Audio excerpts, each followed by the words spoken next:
আসসালামু আলাইকুম। এটা হইলো সৌদি আরবের কুলগেসে যাওয়া রেচি সাগর। এই রেচি সাগর আর এইগুলো আশেপাশে হলো ফিশারিজগুলো। এগুলো আপনার মাছের ঘাট, বাংলাদেশে মাছের ঘাট আর না, এগুলো হলো মাছের ঘাট। এই পাশে এত সব স্পিড বোর্ডের মতো, বাংলাদেশে যেরকম ওই রকম না। এগুলা সম্পূর্ণ বাংলাদেশে যে নৌবাহিনীরা ইউজ করে ওই রকম স্পিড বোটগুলো ওরা মাছ ধরার কাজে ব্যবহার করে ওরা। এখানে ছেড়ে আরও সুন্দরভাবে সাজানো আছে বোটগুলা।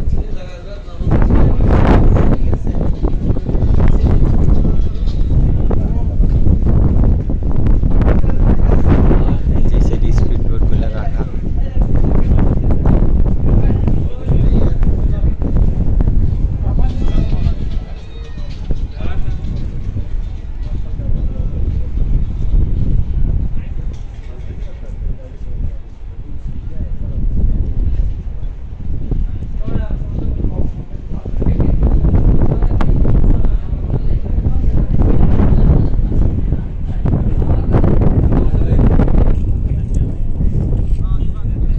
ব্যবহার করা হয় সাগর থেকে।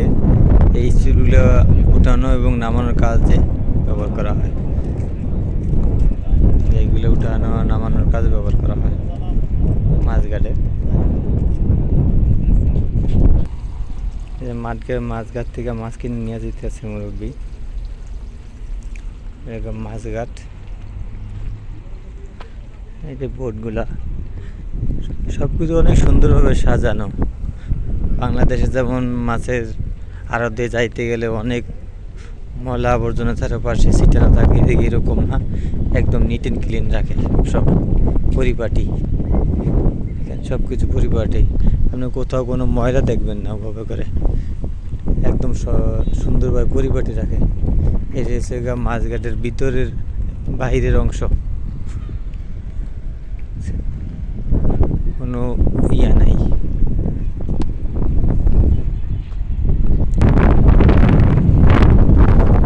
মাছের আড়ত এখানে দুবা সাইডের যত মাছ বিক্রি হয় পাইকারি এবং খুচরা সব এই জায়গা থেকে মানুষ কিনে, জায়গা থেকে কিনে। এই যে ঘাট, সব বোট দেখেন এই জায়গায় আছে, এই জায়গার থেকে এই মাছের আড়ত দেখেন। বাংলাদেশের মাছের যে আড়ত ওগুলোও দেখেন, আর সৌদি আরবের যে মাছের আড়ত ওই জায়গায় দেখেন, একদম নিট অ্যান্ড ক্লিন মাছ বিক্রি করতেছে, একদম পরিপাটি। দেখেন কোনো ময়লা নাই, কোনো কিছু নাই। সাগরের বিভিন্ন ধরনের মাছ, ঠিক আছে।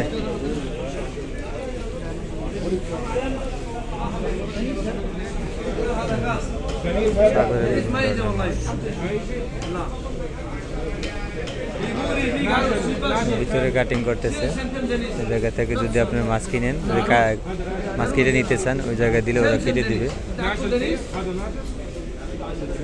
দেখেন কি সুন্দর পরিপাটি,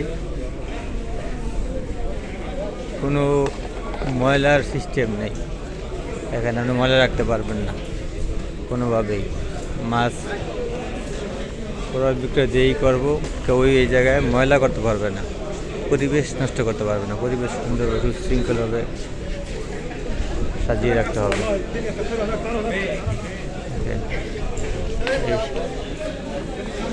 সাগরের মাছ।